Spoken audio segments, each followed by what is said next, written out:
আব্দুল আলম রশিদ আহমদ গঙ্গুই রহমতুল্লাহ আলাইহির কাছে আসছে, এসে বলে হুজুর আমার ছেলেটা হারিয়ে গেছে, কয়েকটা দিন হয়ে যায় তারও তো পাই না, ঘরের মধ্যে খানা নাই দাওয়া নাই, সবাই শুধু কান্নাকাটি করে, ওর মা তো কাঁদতে কাঁদতে পাগলের মতন হয়ে গেছে, হুজুর একটু দোয়া করেন যেন আমার হারানো ছেলেটাকে আল্লাহ মিলাইয়া দেয়। এই কথা বলে বৃদ্ধ লোকটা খতখত করে কাঁদতে দেশে সন্তানের মহব্বতে। আল্লাহর কুতুব রশিদ আহমদ গঙ্গুই রহমাতুল্লাহ আলাইহির দিলের মধ্যে একটা মায়া এসে গেছে বুড়ো লোকটার কান্দা দেখা, যে তার সন্তানের জন্য কি মায়া লাগতেছে, কাঁদতেছে। ওই জায়গায় রশিদ আহমদ গঙ্গুই রহমাতুল্লাহ আলাইহি চোখটারে একটু বন্ধ করলেন, আবার চোখটারে খুলে বললেন, বাবা আপনি বাড়িতে যান, যায় দেখেন আপনার ছেলে বাড়িতে চলে আসছে। আল্লাহ আল্লাহ, এই লোকটা ছেলে হারানো ছেলে বাড়িতে আসছে। এই কথাটা শোনার পরে দৌড় দিয়া বাড়িতে গেছে, দেখে যে এই ছেলেটা হারিয়ে গিয়েছিল, সে বাড়িতে এসে বসছে, উঠানে বসা, হাফসাইতেছে, ক্লান্ত অবস্থায় দুর্বল হয়ে গেছে, মুখটা তার কালো, তারে জড়াই করে বলে, বাবা রে তুই কোথায় গেলি, কোত্থেকে এলি? ছেলেটা কান্দে আর বলে, আব্বা এই 3-4 দিন আগে আমি যখন রাতের বেলা ঘর থেকে বের হলাম, জিনেরা আমারে উড়াই নিয়ে গেছে, নিয়ে একটা সাগরের চরের মধ্যে ফেলছে, যেখানে লোক নাই, জন নাই, ঘর নাই, বাড়ি নাই, আহারে খানা দানার কোনো ব্যবস্থা নাই, কেউ নাই, কিছু নাই, আমি মরুভূমির মধ্যে শুধু কান্দি আর কান্দি, কান্দি আর কান্দি, কোন দিক যাবো, কি করবো কিছু বুঝি না, খানা দানার কিছু নাই, জানেও কোলায় না। আমি এই কান্দাকাটির মধ্যে দিয়ে হঠাৎ করে দেখতে পেলাম আমাদের এলাকার সবথেকে বড় হুজুর রশিদ আহমদ গঙ্গুই রহমাতুল্লাহ আলাইহি আমার কাছে গেছেন, আমার দয়া বলে, বেটা তুই এখানে কোন জায়গা থেকে আসলি, কেমনে আসলি, তোর জন্য তোর মা বাপ কাঁদতেছে, তুই আমার হাত ধর করে আমি আগই দিয়ে আসি। এই কথা বলে আমার হাতটা ধরছেন, তারপরে যে কি হয়েছে আমি তো কিছু জানি না, আমি তো এখন দেখলাম বাড়ি চলে আইছি, কেমনে আইছি তাও আমি জানি না। আমার মা বোনেরা, এত বড় আল্লাহর ওলি, এত বড় জগৎ বিখ্যাত আল্লাহর কুতুব ছিলেন রশিদ আহমদ গঙ্গুই, এরপরেও তিনি সব সময় মাওলার আযাবের ভয়ে শুধু কাঁদতেন আর চোখ দিয়ে ঝর ঝর ঝর ঝর ঝর ঝর করে পানি পড়তো।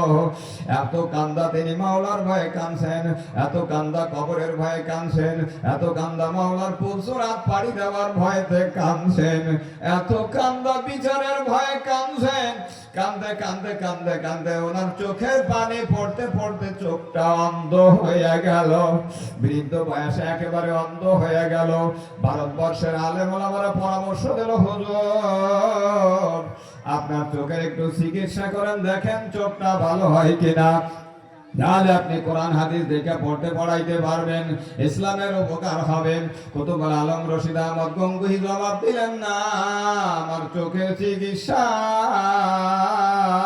করব না, কারণ আল্লাহর হাবিব বলছেন, ইউবাসু ইয়াউমাল কিয়ামাতি আলা মা মাতা আলাইহি, যে যে অবস্থায় মারা যাবে সেই অবস্থায় উঠবে। দুনিয়ায় চক্ষু থাকা অবস্থায় যারা মারা যাবে, কিয়ামতের ময়দানে তারা চক্ষু নিয়ে উঠবে। আমার চক্ষু আল্লাহর মহব্বতে, আল্লাহর ভয়ে কাঁদতে কাঁদতে চলে গেছে, আমি এখন অন্ধ হইয়া গেছি। আল্লাহর নবীর হাদিস অনুযায়ী আমি তো অন্ধ হইয়াই উঠব। আমি যখন আল্লাহর দরবারে অন্ধ হইয়া দাঁড়াই থাকবো, আমার মাওলা যখন আমার ডাক দিয়ে বলবে, রশিদ তোরে আমি বা কি করলাম আর তুই আমার জন্য কি করলি, আমার জন্য তুই কি নিয়ে আসলি, আমি তো আমার মাওলারে কিছু বলতে পারব না। আল্লাহ আমার মাওলা যখন বলবে, রশিদ করে আমি এত বড় আলেম বানালাম, তোরে আমি এত ইজ্জত দিলাম, এত সম্মান দিলাম, তুই আমার জন্য কি নিয়ে আসলে ময়দানে আইছিস? আমি আমার মাওলার সামনে দাঁড়ায় বলবো, আল্লাহ আমি তোমার জন্য কিছু তো করতে পারলাম না, তুমি তোমার জাহান্নামের ভয়ে, তোমার আযাবের ভয়ে আমি শুধু আফসোস করছি আর কাঁদছি রে আল্লাহ। তুমি রশিদের চোখের দিকে চাইয়া দেখো, তোমার জাহান্নামের ভয়ে, তোমার আযাবের ভয়ে কাঁদতে কাঁদতে আমার চোখের পানি পড়তে পড়তে আমার দুইটা চক্ষু চলে গেছে। তোমার যেই জাহান্নামের ভয়ে তোমার রশিদের চোখ লোকটা কাঁদতে কাঁদতে চলে গেল। ওই রশিদরা দইরা জাহান্নামের আগুনে ফেলায়